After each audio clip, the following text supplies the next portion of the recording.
Hello, എല്ലാവർക്കും നമസ്കാരം. ഇന്ന് ചിയാ സീഡ്സ് എങ്ങനെ കഴിക്കണമെന്നും എപ്പോൾ കഴിക്കണമെന്നും നോക്കാം. ചിയാ സീഡ്സ് ഡ്രൈ ആയി കഴിക്കാൻ പാടില്ല. അത് മുന്നൊരു വീഡിയോയിൽ പറഞ്ഞിരുന്നു. ഇത് ഡ്രൈ ആയി കഴിച്ചു കഴിഞ്ഞാൽ നമ്മളുടെ ശരീരത്തുള്ള വെള്ളം അബ്സോർബ് ചെയ്ത് അത് ഈസോഫാഗസ്, അതായത് നമ്മുടെ അന്നനാളത്തിൽ ഇരുന്ന് തന്നെ വീർത്ത് നമുക്ക് ശ്വാസം മുട്ടും അങ്ങനെയുള്ള ഡിസ്കംഫേർട്ട്സ് ഉണ്ടാക്കുമെന്ന് മുന്നേ ഒരു വീഡിയോയിൽ തന്നെ പറഞ്ഞിരുന്നു. അതുകൊണ്ട് ഒരിക്കലും ചിയാ സീഡ്സ് ഡ്രൈ ആയി കഴിക്കാൻ പാടില്ല. 1 table spoon chia seed 1/2 cup ഇളം ചൂട് വെള്ളത്തിൽ 20 മിനിറ്റ് സോക്ക് ചെയ്യാൻ വെക്കുക. ഓവർനൈറ്റ് വെച്ചിരുന്നാലും കുഴപ്പമില്ല.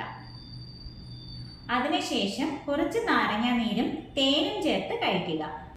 ഇത് ശരീരത്തിലെ മാലിന്യങ്ങളെ പുറന്തള്ളാനും ശരീരത്തിലെ ഈർപ്പം നിലനിർത്താനും അതുപോലെ നമ്മുടെ ബവൽ മൂവ്മെന്റ്സ് എല്ലാം പ്രോപ്പർ ആക്കാനും സഹായിക്കും. ആദ്യമായി കഴിക്കുമ്പോൾ 1/2 ടേബിൾ സ്പൂൺ അളവിൽ ഉപയോഗിച്ച് ക്രമേണ 2 ടേബിൾ സ്പൂൺ വരെ കഴിക്കാവുന്നതാണ്.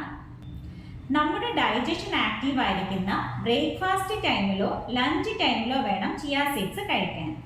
രാത്രിയിൽ പ്രത്യേകിച്ചും ലേറ്റ് ആയിട്ട് അത്താഴം കഴിക്കുന്നവർ ചിയാ സീഡ്സ് രാത്രി ഉപയോഗിക്കാതിരിക്കുവാൻ ശ്രദ്ധിക്കണം.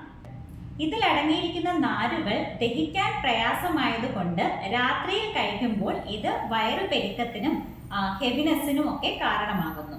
ചിയാ സീഡ്സ് ശരിയായ രീതിയിലാണ് ഉപയോഗിക്കുന്നതെങ്കിൽ അത് നമ്മുടെ ഹൃദയ ആരോഗ്യത്തെയും ഡൈജഷനെയും സപ്പോർട്ട് ചെയ്യുന്നു.